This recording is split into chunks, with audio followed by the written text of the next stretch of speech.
बंगाल की राजनीति में आज वो दिन आ गया है जिसका किसी को अंदेशा नहीं था।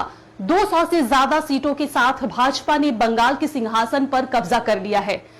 मुख्यमंत्री ममता बनर्जी, माफ कीजिएगा, आदत हो गई है हमें कहते कहते। टीएमसी सुप्रीमो अब से कहना पड़ेगा, चलिए दीदी तो कह ही सकते हैं। ममता दीदी का कीला ढह चुका है और अब बारी है नई सरकार के शपथ ग्रहण की। रविंद्र जयंती यानी 9 मई के दिन बंगाल को अपना नया मुख्यमंत्री मिलने जा रहा है। खुद प्रधानमंत्री नरेंद्र मोदी इस ऐतिहासिक पल का हिस्सा बनने कोलकाता आ सकते हैं। आज तृणमूल समर्थकों की आंखों में नमी है, लेकिन लोकतंत्र का फैसला सर्वोपरि है। 9 मई को होगा बंगाल का नया सवेरा। श्रमिक भट्टाचार्य ने किया बड़ा ऐलान। शपथ ग्रहण में आएंगे पीएम नरेंद्र मोदी के साथ अमित शाह और नितिन नवीन। पश्चिम बंगाल के चुनावी नतीजों ने पूरे देश को चौंका दिया है और अब राज्य में नई सरकार के गठन की तैयारियां युद्ध स्तर पर शुरू हो चुकी है। भाजपा के प्रदेश अध्यक्ष श्रमिक भट्टाचार्य ने आधिकारिक तौर पर घोषणा कर दी है कि आगामी 9 मई यानी 25 वैशाख के दिन रविंद्र जयंती के शुभ अवसर पर राज्य के नए मुख्यमंत्री का शपथ ग्रहण समारोह आयोजित किया जाएगा। यह तारीख अपने आप में ऐतिहासिक है क्योंकि इसी दिन गुरुदेव रविंद्रनाथ ठाकुर का जन्मदिन मनाया जाता है और भाजपा इसे बंगाल के उज्जवल भविष्य की शुरुआत के रूप में देख रही है। प्रधानमंत्री नरेंद्र मोदी ने खुद इस बात का भरोसा दिया है कि भाजपा बंगाल के विकास के लिए दिन रात एक कर देगी। मोदी ने अपने संदेश में कहा कि 25 वैशाख अब ज्यादा दूर नहीं है और उस दिन से बंगाल गुरुदेव के आदर्शों पर चलने की नई शुरुआत करेगा।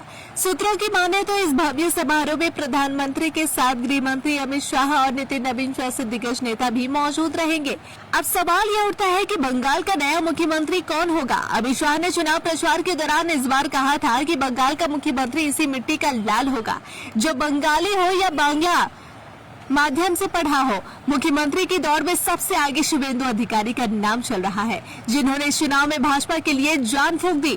हालांकि श्रमिक भट्टाचार्य, निशित प्रामाणिक और स्ट्रॉन्ग मैन दिलीप घोष के नामों को लेकर भी कयासों का बाजार गर्म है। सुकांत मजूमदार के उस बयान ने भी खूब चर्चा बटोरी थी, जिसमें उन्होंने कहा था कि बंगाल के मुख्यमंत्री आमिष भोजी यानी नॉन वेजिटेरियन होगा। वहीं दूसरी ओर तृणमूल कांग्रेस के खेमे में सन्नाटा पसरा है। जो पार्टी कल तक बंगाल की पहचान मानी जाती थी, वह आज 81 सीटों पर सिमट गई है। टीएमसी समर्थकों के लिए यह हार किसी गहरे जख्म से कम नहीं, क्योंकि ममता बनर्जी का साथ छूटना उनके लिए एक भावनात्मक क्षति है। बंगाल की सड़कों पर जहां भाजपा कार्यकर्ता जश्न मना रहे हैं, वहीं कालीघाट की गलियां आज खामोश है, जो बंगाल की बदली हुई सियासी हकीकत को बयां कर रही है। सत्ता आती है और चली जाती है, लेकिन बंगाल की संस्कृति और भाईचारा कभी बदलना नहीं चाहिए। जहां आज एक तरफ जीत का गुलाल उड़ रहा है, दूसरी तरफ उन करोड़ों समर्थकों की याद भी आ रही है, जिन्होंने दीदी के लिए अपना सब कुछ न्यौछावर कर दिया था।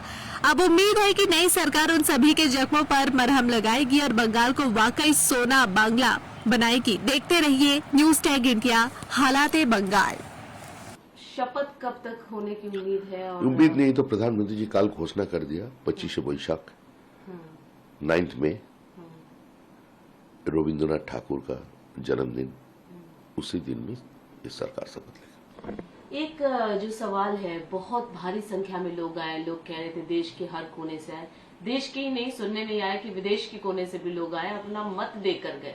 कहाँ से? आप लोगों को भी तो पता चला होगा कि बहुत लोग आए, किस तरीके से एक ये जो बहुत लोग आकर काम किया।